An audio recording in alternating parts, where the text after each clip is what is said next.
To Fire Knife's Final Four edition. I'm Jake, this is Grayson, and that's Thomas. So we're going to have Grayson started off with who he thinks is going to win between Gonzaga and South Carolina. Yeah, so for Gonzaga, South Carolina, I personally still don't think Gonzaga is the strongest team. I don't think that they're as balanced as everyone says they are. They have a good defense. They're really big, and that's one of the reasons I think they beat Xavier. Gonzaga had 5 guys over 6'9", and Xavier only had 1. And so I think that's why Xavier shot so poorly. I think this is why they're there in the first place. But I also think that South Carolina plays fantastic defense, and now their offense is starting to click. I think that South Carolina is going to win. It'll be a really close game. I have not given Gonzaga enough credit, and they're a good team. But at the end of the day, I like South Carolina. I also have not given Gonzaga enough credit. I said they should have been a 1 seed, and there's evidence that they should have been a 1 seed. I still don't know if they would have beat Arizona, but I mean, who knows. But South Carolina's been playing great. Their defense has just been shutting everyone down. I think every team they've faced has shot under 40%, which is phenomenal. When you have a guy like Sundari Thornwell, he averages over 21 a game. Yeah, and he's 6'5", 2'11", he can back you down, shoot from the perimeter, great player. So I still think Gonzaga's going to win and advance to the championship. Okay, well, I don't know how much you buy into these advanced metrics. Like Gonzaga and South Carolina, if you look at adjusted efficiency, etc., top 2 defenses in the country. This is going to be a game in the 60s, somewhere around there. I got a problem with South Carolina. They shoot really poorly. They're the worst shooting team in the entire tournament, including 16 seeds, everything. They're the worst shooting team in the tournament. As you mentioned earlier, Gonzaga is 3rd tallest team in the tournament, and I think they're going to be able to out-rebound South Carolina, and they're going to be able to beat South Carolina and move on to the championship. All right, and then moving on to the right side of the bracket. My opinion, this is probably the closest game, hardest to pick in the whole tournament. Oregon versus North Carolina. I think both of these teams are better than South Carolina and Gonzaga. I wish this could have been the championship. You want to start us off? What do you think? Oregon has been immensely underrated throughout this tournament. They came in as a 3 seed, right? Mm-hmm. Yeah, and they played very well. They got lucky, I would say, with Louisville losing to Michigan. So I think Louisville and Oregon would have been a great game that I think Louisville won. But Dylan Brooks, great player. UNC, though, they just got the experience. I saw something on Twitter that Roy Williams was coached 520 minutes in the Final Four, and Oregon's coach and Gonzaga's coach have never coached a minute in the Final Four. So I think the experience of UNC is going to help them advance to the championship. All right, so it was really a big deal coming to the tournament, the injury to Chris Bouchard. That's why I picked Michigan to make the Elite Eight, and I almost did it falling to 1 point to Oregon. But against a team like North Carolina, best rebounding team in the country, that injury down the road of Bouchard, I think that's really going to come back to bite them. It hasn't affected them too much this far, but I think I've got Carolina by, I'll say, 7 or 8 points in that one. This game, I really like the Ducks and North Carolina. I think that they're the best 2 teams left. I think that they're both better than South Carolina and Gonzaga. I like North Carolina to win because of Roy Williams and his veteran squad. Justin Jackson, Kenny Meeks bring that leadership, and Joel Berry, if he can shoot well in this game, I think that North Carolina will win by around 10. But I think that Dylan Brooks, Dylan Ennis, and I think that the Ducks are just going to be really scrappy. I think that Bell and them, they're going to put up a lot of points. I think it's going to keep it a close game. They play well in transition. They can score the ball in bunches really quickly. So I like Oregon to keep it close, but I think that the veteran leadership will overcome the Ducks. And then lastly, I think we're going to predict our predictions for the championship game. So you have... I had Gonzaga and North Carolina, and I think that'll be a very good game. Gonzaga's got the height, so they're going to be good on the boards and in the post. But once again, North Carolina with the experience, the leadership, I think that they're just the most well-built team to win the championship, and I think they will win the championship by around 5 or 6. It'll be a good game.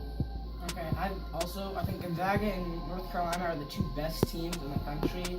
That's including Villanova. I think this is the championship game that we deserve, and The thing about North Carolina, one of their major strengths is their rebounding. I don't know if they're going to be able to dominate on the glass like they have all year. As we've went over multiple times, Gonzaga is a very tall team. Williams Goss, I don't know if North Carolina is going to be able to guard him. I think he goes off for 20 points, and Gonzaga wins by 5 or 6 points. It'll be close until the final minutes. I think Gonzaga's going to get the upset win and walk away with the title. I think that luckily North Carolina won't have to play Gonzaga. I do think that the height would be a problem if they played, but I pick South Carolina, and so I think it'll be South Carolina versus North Carolina in the championship. I echo what these guys have been saying. I think South Carolina has a great defense, but North Carolina is just the most balanced team. I think that they have so much on offense. They can shoot the ball, rebound, offensively and defensively, and their veteran leadership. They've played with poise this whole NCAA tournament. I look for them to continue doing that. And I think South Carolina, their defense, I think they're tired. I think that they've been playing really hard defense. They've gotten to this point. They're going to be playing with a big physical Gonzaga team. I think they squeak that win out, but I think they're just tired. And I think that after a long season, North Carolina, that final stretch, I think Kennedy Meeks is big down low, Justin Jackson, Joel Berry shoot the ball well, and I think North Carolina wins by about 5. So thank you guys for watching. Before we're done, Eliza, what's your picks?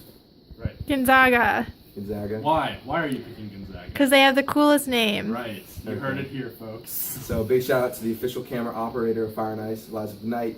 Thank you guys for joining us today. See you next time.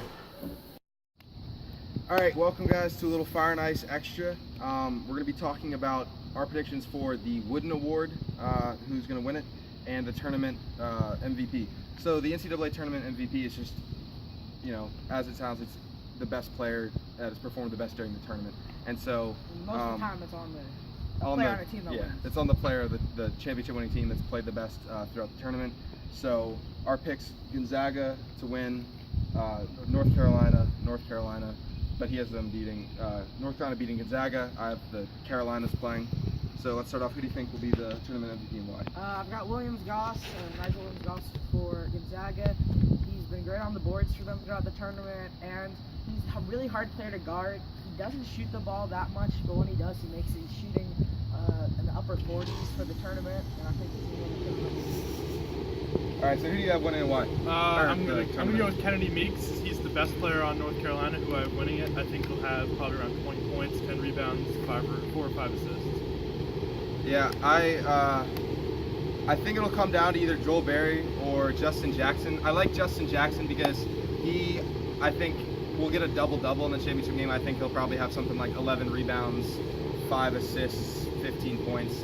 He's just played well the whole tournament. He's been consistent. North Carolina's been playing well as a team. It's hard to pick one person, so that's who I have.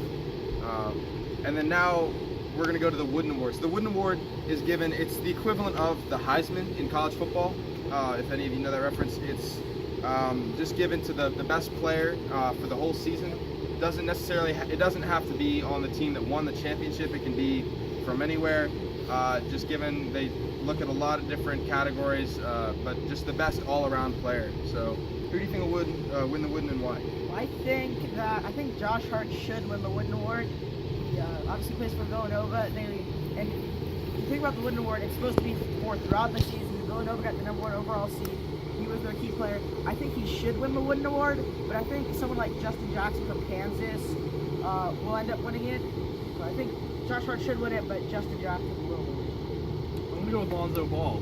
He was the best player on UCLA. He was the reason that they were the 3 seed. His numbers speak for themselves. He's gonna be a top 3 pick in the draft, so I'm gonna go with Lonzo. Yeah, up until last weekend, I thought it would be Frank Mason III from Kansas, their guard, the senior. He's a phenomenal player, but I think that because they lost, I think if Oregon can play well, it'll be Dylan Brooks. And if North Carolina can play well, I think it'll be Justin Jackson. I like one of those 3 guys. If it came down to it, I'd probably say Justin Jackson, but I think that Frank Mason deserves it. Yeah. So that is it. Wraps up the Fire and Ice Extra. Thank you guys for watching. Adios.